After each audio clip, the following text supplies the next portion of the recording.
Et ce que je propose de faire, c'est de commencer par le témoignage de Jean-Luc Allais, donc de la communauté d'agglomération du Douaisis. Donc c'est une communauté d'agglomération qui est dans le nord de la France, au cœur du bassin minier. Donc c'est un territoire de 35 communes, 160 000 habitants, c'est un secteur périurbain et rural, une agriculture relativement intensive, vous me corrigerez hein, si besoin, de captage prioritaire. Au niveau des cadres d'action mobilisés, donc on a une ORC. Alors une ORC, c'est une opération de reconquête de la qualité de l'eau, c'est une démarche d'aire d'alimentation de captage. Mais comme il y a des petits noms dans chaque bassin hydrographique, c'est bien de le citer, et puis il est sympa celui-ci. Il y a un cap aglo, donc ça je pense qu'on va en reparler, donc je ne vais pas le détailler. Un plan climat-énergie, tiens, un nouvel outil de planification territoriale qui entre dans la danse, peut-être qu'on va en dire deux mots. Un schéma de cohérence territoriale. Mais qu'est-ce ? On a parlé d'outils de planification, de foncier tout à l'heure, on n'a pas parlé des SCOT, donc ça va peut-être être l'occasion d'en parler, puis on en parlera surtout cet après-midi. Au niveau des enjeux, alors les pesticides assez classiques, et là on a deux nouveaux types de pollution qui rentrent aussi dans la danse, le fer et l'ammonium. Et puis en termes de surface agricole utile, c'est assez faible. On est autour de 1% de SAU en bio. Donc, Monsieur Allais, moi ce que j'ai envie de vous poser comme première question, vu ce contexte qui paraît un peu morose, hein, c'est pourquoi une communauté d'agglomération, au regard de ce contexte, décide de se réapproprier les enjeux agricoles de territoire et d'inscrire l'agriculture au cœur du projet de territoire. Ok, oui. On pourrait même ajouter aussi que sur le plan social, on n'est pas un territoire très favorisé puisqu'on est un taux de chômage de 14% avec toutes les conséquences que ça peut avoir. Alors effectivement, pourquoi est-ce qu'une structure aussi urbaine, on est une structure très urbaine puisque la SAU, ce n'est que 12 000 hectares. On a 54% du territoire qui est agricole, donc on est très en dessous de la moyenne, même région Nord-Pas-de-Calais. Et donc, on est un territoire essentiellement urbain et on s'est emparé d'une politique agricole quelques années après la création de cette communauté. La communauté d'agglomération, la CAD, la communauté d'agglomération du Douaisis, a été créée en 2002. Moi, en 2002, j'avais la compétence trame verte et bleue, développement rural et espace naturel. Et en 2008, j'ai hérité à ma demande de la compétence développement agricole qui n'existait pas auparavant. Alors pourquoi est-ce qu'on a voulu vraiment s'impliquer dans le monde agricole ? Moi, tout simplement, au premier point, c'est que la principale compétence de l'agglomération, c'est la compétence économique et que l'agriculture fait partie entière de la compétence d'une politique de développement économique. Et puis ensuite, on a aussi de gros enjeux en captage d'eau, puisqu'on est un des châteaux d'eau, mais là, il y a plein de régions qui sont des châteaux d'eau. Mais on a beaucoup de captage d'eau sur notre territoire, et donc il fallait protéger cette ressource en eau. Et puis enfin, on avait aussi un souci, le climat social, le niveau social est quand même extrêmement difficile, de travailler avec la population pour une relocalisation de l'alimentation et de leur proposer une alimentation de proximité et de qualité. Ce qui fait qu'à partir de là, on avait tous les éléments pour mener une véritable politique de développement agricole territorialisé. Donc le contexte est posé. J'ai envie de vous demander maintenant le comment. Comment vous y êtes pris? Qu'est-ce que vous avez mis en place? Alors, comment on s'y est pris? Au départ, ça n'a pas été facile parce qu'on on était considéré comme illégitime par la profession agricole dans l'ensemble, au moins par les structures. Je parlais d'un champ d'agriculture, hein, très clairement, qui ne nous a pas trop suivis dès le départ. Et puis le syndicat dominant du territoire, alors j'en parle maintenant parce que ça a bien changé quand même depuis, qui est la FDSEA. Mais on n'a pas, c'est pas pour ça qu'on a renoncé évidemment, on a mis en place un groupe de travail parce que toute notre politique, elle est basée essentiellement sur la concertation. On dirait que c'est tout à fait logique pour des élus de faire de la concertation, mais là on a vraiment mis en place une politique de concertation territoriale tous azimuts extrêmement respectueuse des autres. C'est-à-dire que la CAD, notre communauté d'agglomération, moi en tant qu'élu, jamais nous n'avons imposé quoi que ce soit à qui que ce soit. On a essayé d'élaborer ensemble un projet cohérent de développement agricole sur le territoire.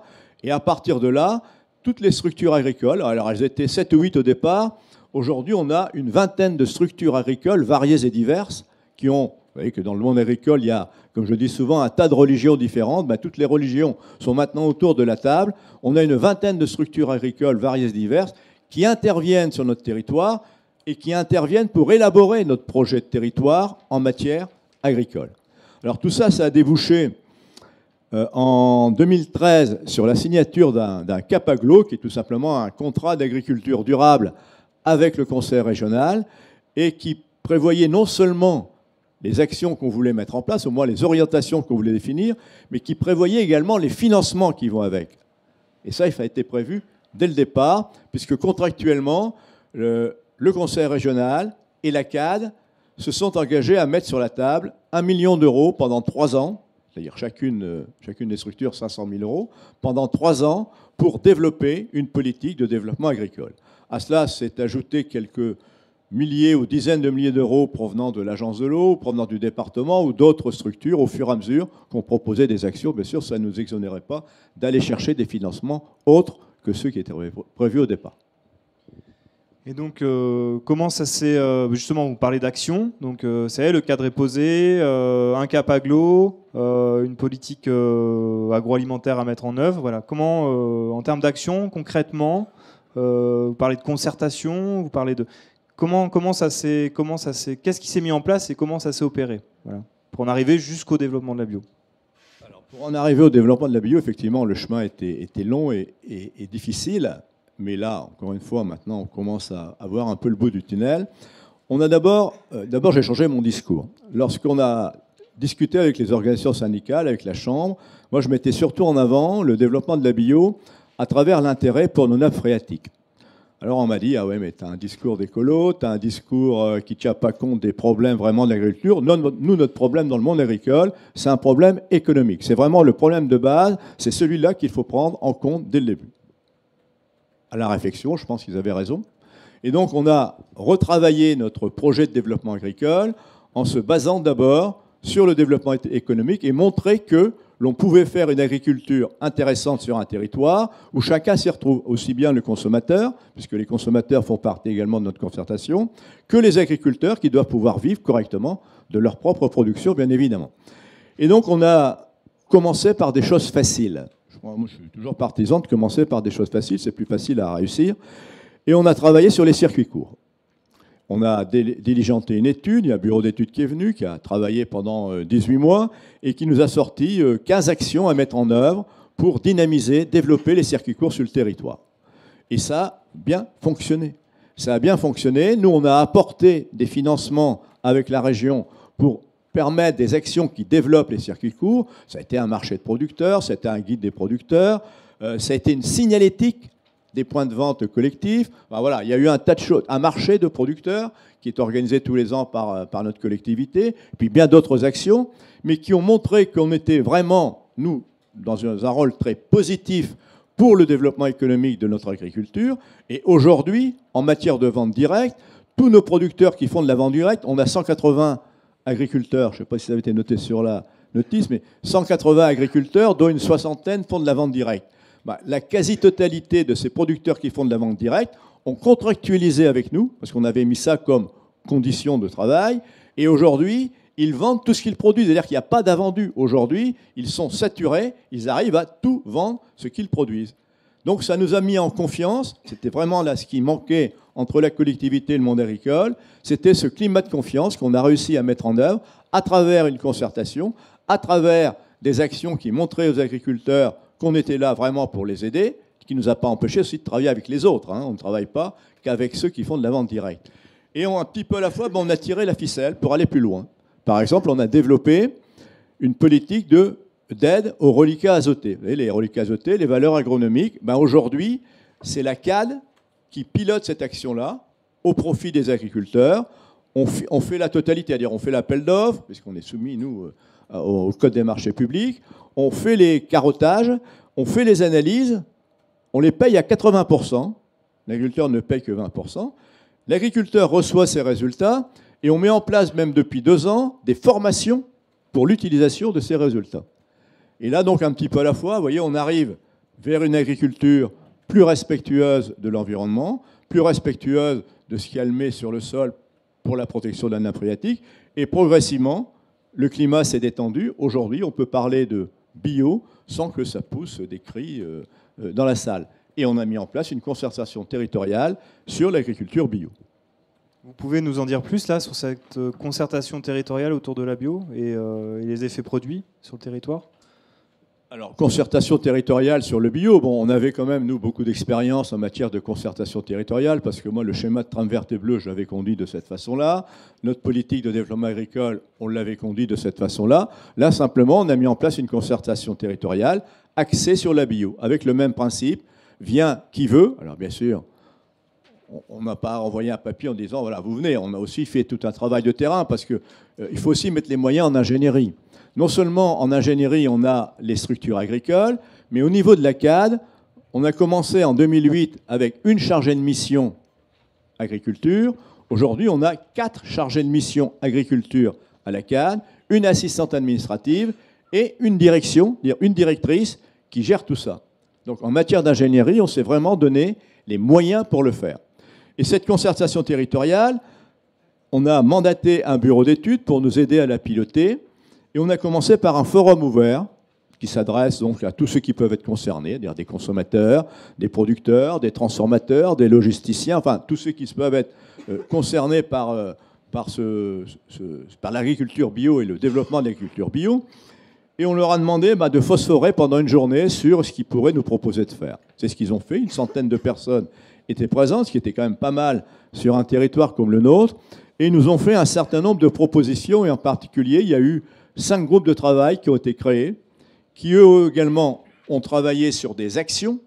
Bon, se fixer des objectifs, c'est bien, mais après, c'est comment on y arrive. Donc, il y a une vingtaine d'actions qui ont été identifiées, mais on leur a dit aussi que nous, CAD, on n'était pas en mesure de tout faire et qu'on n'était pas légitime pour mener toutes ces actions.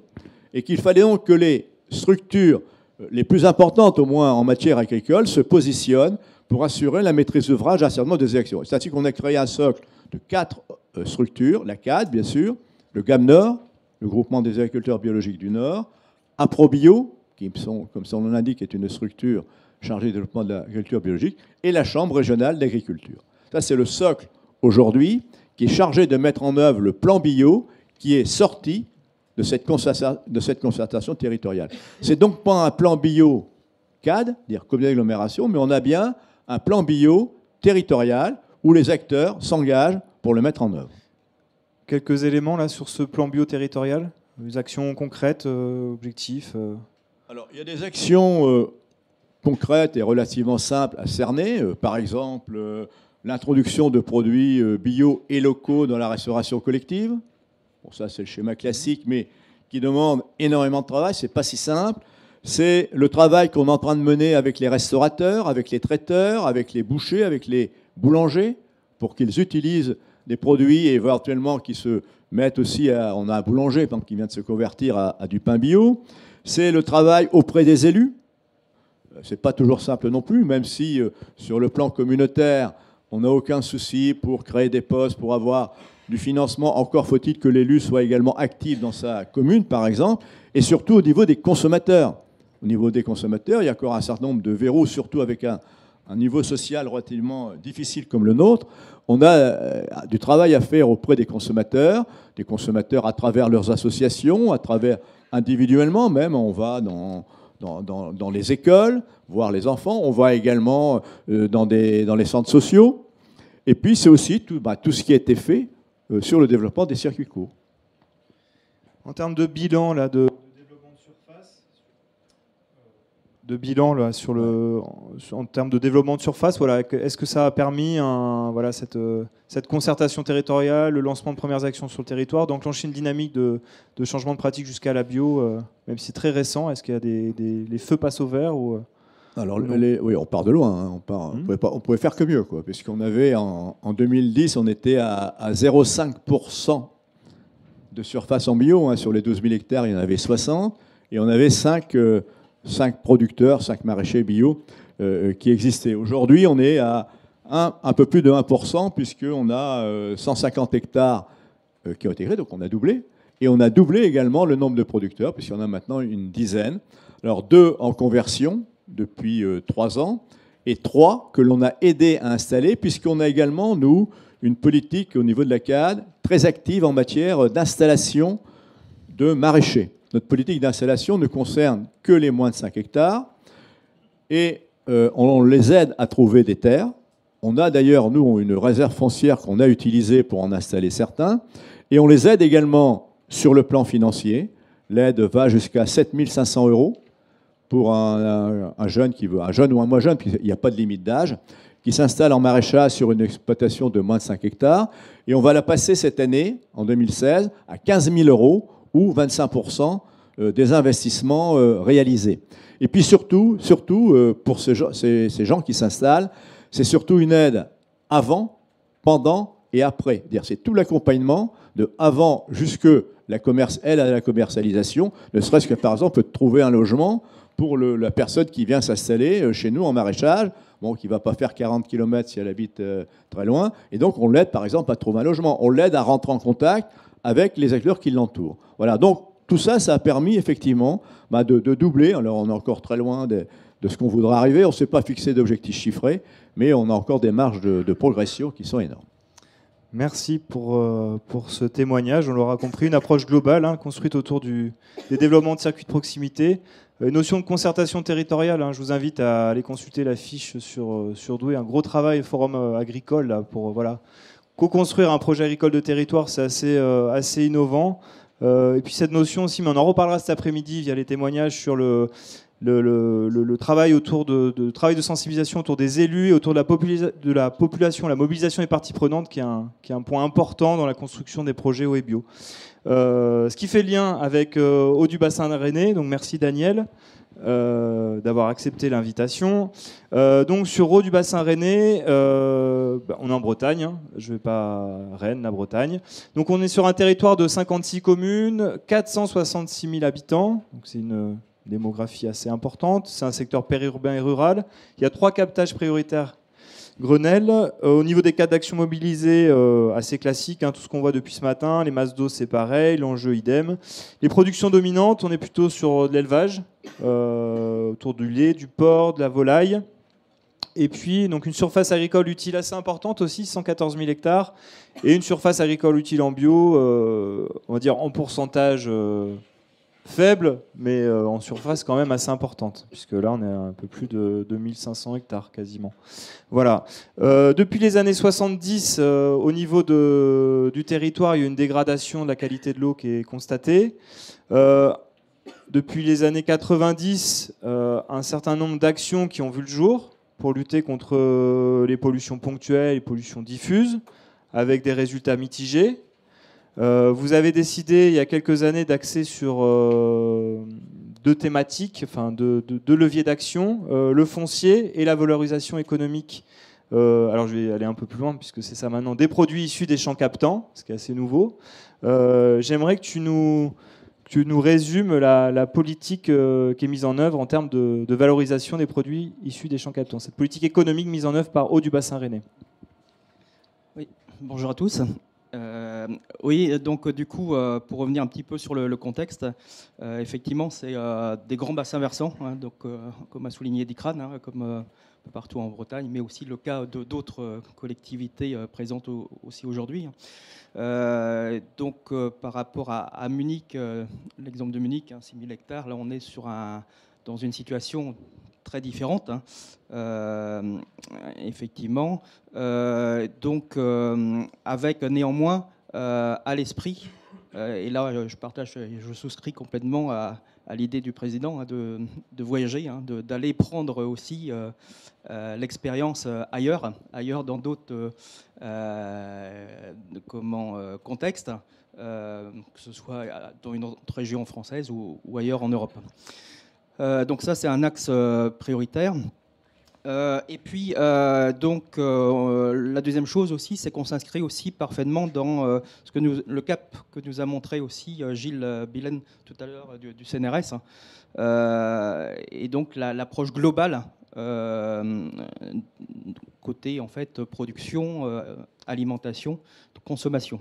Et donc là, l'idée, c'est effectivement de complètement changer, d'essayer de changer de paradigme, de passer de l'accompagnement de l'offre, chose que l'on faisait depuis un certain nombre d'années, pour passer à un accompagnement de la demande, c'est-à-dire accompagner le consommateur, en pariant sur l'idée de le sensibiliser par rapport à son acte d'achat, de façon à ce qu'il puisse faire le lien entre son acte d'achat et donc son territoire en matière économique, en matière d'emploi et en matière environnementale. Donc pour aller dans ce sens-là, il nous fallait des outils. Et donc là, on butait effectivement sur ces outils-là.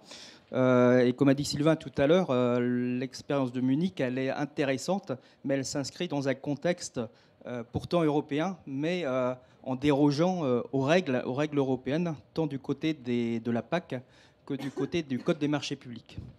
Donc en termes d'outils, on s'est creusé la tête pour effectivement et le principal souci qu'on a fait, c'est effectivement de cibler géographiquement les marchés publics d'achat de denrées alimentaires pour les restaurations collectives, sachant que la restauration collective est déterminant, important pour structurer les filières. Donc c'est déjà développer cet aspect-là et en ciblant géographiquement les achats sur un territoire. Et donc là, on a réussi à trouver la façon d'opérer, et c'est l'originalité du projet qu'on essaie de développer et mettre en œuvre. C'est effectivement celui-là, de cibler géographiquement les fournisseurs d'un marché public. Alors, au passage, cette démarche-là, elle peut s'appliquer à d'autres enjeux que celui de l'eau. Ça peut être aussi un enjeu en termes d'agriculture périurbaine, par exemple, ou d'autres enjeux liés au territoire. Donc, en travaillant donc avec les juristes de Rennes Métropole, nous avons trouvé cette façon d'opérer. En deux mots, c'est qu'on n'achète pas des denrées alimentaires, mais on achète de l'eau. On achète de la protection des ressources en eau. Tel est le besoin de l'acheteur, avec comme support l'achat de denrées alimentaires. Voilà, et donc cette démarche-là, cette initiative-là, on l'a mis en œuvre avec la ville de Rennes, qui est une restauration collective là, qui sert 10 000 repas jour. Et donc le premier marché expérimental là, est en œuvre depuis septembre dernier pour une durée de 3 ans, avec 3 producteurs pour le moment qui sont fournisseurs. Voilà, et donc, alors, point important, c'est que l'idée, c'est de faire le lien entre la qualité de l'eau et ce marché-là. Et donc, on a un cahier des charges qui ne s'arrête pas au bio, qui s'appuie en fait sur la méthode IDEA de durabilité des exploitations agricoles. Donc, c'est une méthode du ministère de l'Agriculture, et avec la notion de progrès. De progrès pour aboutir jusqu'à un niveau de progrès de 80 sur 100 sur l'échelle agroécologique. Et on peut se dire que toutes les exploitations en bio atteignent ce niveau-là. Et en l'occurrence, les 2 des 3 fournisseurs aujourd'hui sont des exploitations bio.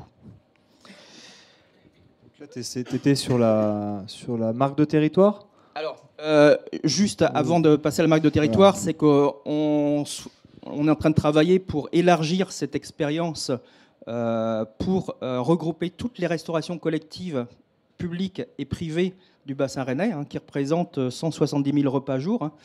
Donc ça fait 17 fois l'équivalent de la ville de Rennes. Et en créant une centrale d'achat. Une centrale d'achat pour réunir privé et public sur l'expérience d'Aprolis, qui est une centrale d'achat du centre de la France, qui a l'expérience là depuis 2 ans sur ces démarches-là de réunir privé et public. Alors effectivement, deuxième outil important à côté de cette restauration collective, c'est de viser là par contre des volumes plus importants pour trouver des débouchés aux 2000 exploitations agricoles que nous avons sur le territoire, et donc en visant le consommateur. Et donc à l'appui d'une marque de territoire qu'on a appelée Eau en saveur, EAU, pour donc aller sensibiliser le consommateur. Et donc nous sommes en train de réaliser une étude marketing pour définir un peu les modalités et puis enquêter auprès du consommateur pour voir si ça rencontre un écho et dans quelle mesure, et à ce moment-là adapter toute la politique de communication. Voilà, donc ça c'est un axe important. Et puis ces deux outils-là n'ont de sens que s'il y a effectivement un troisième outil que l'on est aussi en train de développer, c'est vraiment une réelle politique d'alimentation durable sur le territoire. Et donc ça, c'est déterminant, c'est-à-dire que si on s'arrête à développer une marque de territoire, on rentre en concurrence avec des marques privées ou d'autres démarches. Et donc l'idée, c'est plutôt d'utiliser la force de l'ensemble des collectivités locales qui ont des enjeux tout à fait complémentaires. Celui de l'eau en est un, celui du développement économique en est un autre, celui de la santé publique en est un autre, l'emploi. Et à ce moment-là, de fédérer l'ensemble des collectivités du bassin rennais pour délivrer un même message, pour effectivement aller dans le sens de l'alimentation durable, qui aussi a un impact un certain nombre de choses, dont les gaz à effet de serre, sachant qu'il y a un plan climat aussi à l'échelle du territoire. Donc, on a à l'appui donc deux éléments d'importance. Déjà, le premier point, c'est la loi d'avenir agricole, donc d'octobre 2014, qui, pour la première fois, reconnaît la compétence des collectivités en termes d'alimentation. Donc ça, c'est la première fois. Donc, vous savez que jusqu'à présent, paradoxalement, les collectivités n'avaient pas de compétences en la matière. Et pour la première fois, à l'image aussi des villes anglaises, qui sont toutes dotées de plans d'alimentation durable à l'échelle de leur territoire, eh bien, en France, on commence à aller dans ce sens-là avec la notion de plan d'alimentation territorialisé. Voilà. Donc juste un exemple aussi, qui est lié à ça, c'est Bordeaux qui s'aperçoit, grâce à une étude de la DRAF, Direction de la régionale de l'alimentation, qu'il y a uniquement un jour de stock en termes alimentaires. C'est-à-dire que tout le stock pour l'alimentation de l'agglomération de Bordeaux se trouve sur la route. Donc c'est moins le cas en Bretagne, effectivement, mais c'est un enjeu très, très, très fort. Deuxième point lié à ça, c'est que c'est un appel à projet du ministère de l'Agriculture et de l'Alimentation pour mettre un peu de concret aussi sur ces notions-là, avec donc une première réponse de la ville de Rennes qui s'engage aussi à travailler sur un plan d'alimentation durable pour servir aussi d'exemple à l'échelle de l'agglomération. Bon, on l'aura compris, voilà, quelques outils clés pour faire émerger la bio au niveau du bassin rennais, la marque de territoire ou en saveur, voilà, et des éléments qui peuvent être transposés dans d'autres territoires. Le marché public expérimental, Daniel se tient à votre disposition, je pense, pour vous fournir ce marché expérimental qui est passé dans les rouages des juristes et qui normalement tient la route puisqu'il n'a toujours pas été dénoncé, non ? Oui, voilà. Ouais, donc c'est bon, on peut continuer. Et donc ce que je propose, après avoir vu cette dimension circuit de proximité territoire, c'est de voir avec Haute-Paris l'action qui a été mise en œuvre sur la structuration de filières plus longues, interterritoriales, et voilà, un peu la genèse et comment ça s'est opéré sur ce territoire. Oui, je vais être rapide parce que tout le monde a faim. Oui, donc Haute-Paris, c'est 240 000 hectares d'aires d'alimentation de captage, donc c'est énorme. Et voilà, ça demande, et c'est surtout des grandes cultures. Donc voilà, ça demande de réfléchir à d'autres problématiques. Alors il faut savoir qu'on travaille aussi sur les maraîchers, on les aide à faire du développement local, voilà, sur les territoires pour alimenter les communes et tout ça, et les riverains. On a travaillé avec Biolay sur de l'élevage, et ça a permis de lancer des conversions sur un des territoires qui est maintenant site pilote et d'avoir une dynamique vraiment intéressante pour lancer l'agriculture biologique. Mais voilà, de nos grosses problématiques, c'est qu'on a pratiquement que de la grande culture, et c'est surtout là-dessus qu'il faut travailler si on veut protéger l'eau. Voilà, donc on a travaillé historiquement avec notamment des coopératives 100% bio, Cosebi et Biocer, à voir qu'est-ce qu'on pouvait faire ensemble. Le fait qu'on ait lancé, ce que j'ai dit tout à l'heure, une volonté forte de développer le bio a permis aussi à des coopératives conventionnelles de se positionner sur le développement du bio, enfin voilà, de voir qu'il y avait une opportunité et de développer leur silo bio. Et une action qu'on a faite dernièrement, ça a été de participer au financement d'une station de triage de semences bio. Voilà, donc c'est 2 coopératives bio du bassin Seine-Normandie, Cosebi plus à l'est et Biocer plus à l'est, qui a fait savoir à Haute-Paris et à l'Agence de l'eau qu'ils avaient un enjeu et qu'il y avait un enjeu fort dans la structuration de la filière grande culture bio, c'était la production de semences bio. Voilà, ils étaient au bout de leur capacité de production de semences, qu'ils n'arrivaient pas à faire face à la demande, et qu'il y a tout un enjeu aussi où quand il n'y a pas la demande, on peut demander des dérogations et avoir des semences non bio. Enfin, il y a tout un enjeu derrière où il y a besoin de structurer la filière bio pour être vraiment cohérent et être capable de proposer aux agriculteurs bio de la semence de qualité bio. Et il faut savoir que voilà, donc l'Agence de l'eau et Haute-Paris a participé à un investissement dans une station de semences bio de 2 coopératives bio qui se sont réunies voilà, à l'entité Union Biosemences. Donc c'était fait totalement dans les règles de la légalité. Donc il faut se déclarer auprès de la région. On est dans des pourcentages qui sont permis par les lignes directrices agricoles. Voilà, on peut aider jusqu'à 40% d'investissement en aide publique. Donc voilà, on est resté dans ces pourcentages-là, mais ça a suffi pour permettre cet investissement. Donc voilà, ça a été un... Et en termes d'investissement, on a exigé évidemment des contreparties des coopératives qui s'engagent en retour à travailler sur le développement du bio sur les aires d'alimentation de captage et donc de renforcer le volet bio sur les aires d'alimentation de captage en mettant en plus des structures techniques bio les filières voilà, qui ont aussi un discours à porter sur les commercialisations, enfin, qui ont une certaine légitimité pour parler de la commercialisation, du stockage, de la qualité des produits.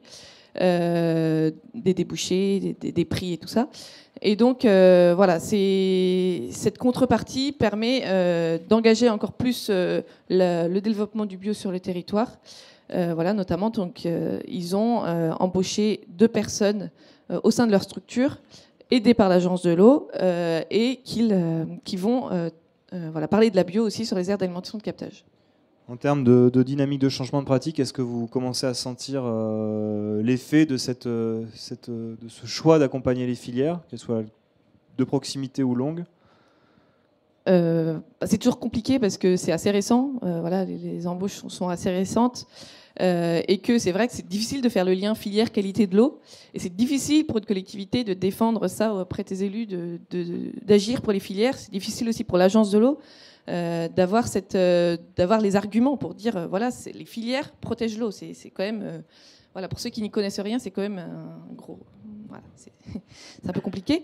En termes de dynamique, ce qu'on voit, c'est que il y a une capacité des acteurs de la bio à travailler ensemble et pas contre les uns et les autres, et que c'est ça qu'on voit qui va enclencher une certaine une dynamique, notamment sur le bassin à l'ouest, sur les sources de la vigne.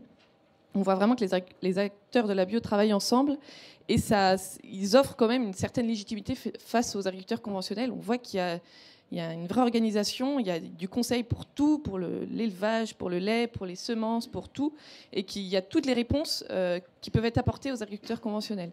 Et ça, je pense que ça permet d'avoir une certaine légitimité et ça donne de l'espoir pour l'avenir. Dikran, le mot de la fin ? Le mot. C'est très gentil. Donc, surtout à cette heure, je pense que les questions d'alimentation, en effet, sont fondamentales. Alors, pour nous, en fait, je pense que c'est aussi un peu le cas pour Sylvain. Enfin, c'est vrai que ces questions, ce 3e temps autour du développement économique, c'est un temps assez important parce que c'est un des temps peut-être sur lesquels les enjeux de développement, d'innovation, etc. sont aussi les plus forts. Alors ce qu'on veut dire par là, enfin ce que je pourrais en tout cas en dire du point de vue de l'évaluation et de l'analyse des politiques publiques, c'est vrai que si on rentre par les politiques de l'eau, qui sont un des objets, les politiques de l'eau, aujourd'hui, elles ne font pas la jonction avec le développement économique. C'est clair, en fait, la politique de l'eau, notamment autour des captages, c'est une politique des techniques agricoles des diagnostics, des MAE, etc.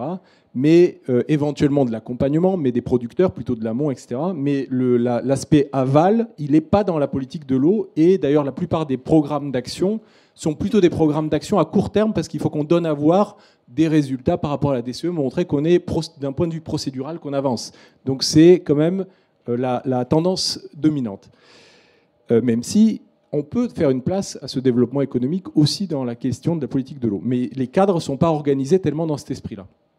Après, si on passe plutôt par le cadre et le biais des politiques économiques, ce qu'on voit, on avait, dans le cadre d'un groupe de travail qui a été lancé par la FNAB sur collectivité, développement économique et bio, et eau, fait un constat avec l'ADCF, donc l'Association des communautés de France, qui représente les communautés d'agglomération, de communes, etc., qu'en fait, à l'échelle nationale, ces compétences du développement économique, elles sont très peu mobilisées par les collectivités au service de l'agriculture. C'est un sujet qui est trop sérieux ou trop complexe, semblerait-il, pour qu'elles s'y investissent, ou en tout cas, ce que vous décriviez tout à l'heure sur le fait qu'au départ, vous étiez presque considéré comme illégitime sur cette question, c'est quelque chose qu'on a retrouvé dans beaucoup de territoires, et du coup, il n'y avait que 15 ou 20% des territoires, des communautés qui osaient avoir un volet agricole dans leur politique, alors que celles qui détiennent le développement économique. Et dans certains cas, enfin historiquement, ce qu'on retrouve, c'est éventuellement, on rentre par le développement, les politiques du développement territorial, rural, à savoir le circuit de proximité, le marché de producteurs, etc., le petit magasin. Mais le développement économique, le fait de s'adresser aux filières, aux acteurs économiques à grande échelle, on ne l'aborde pas sur la question agricole, et encore moins en lien avec l'eau.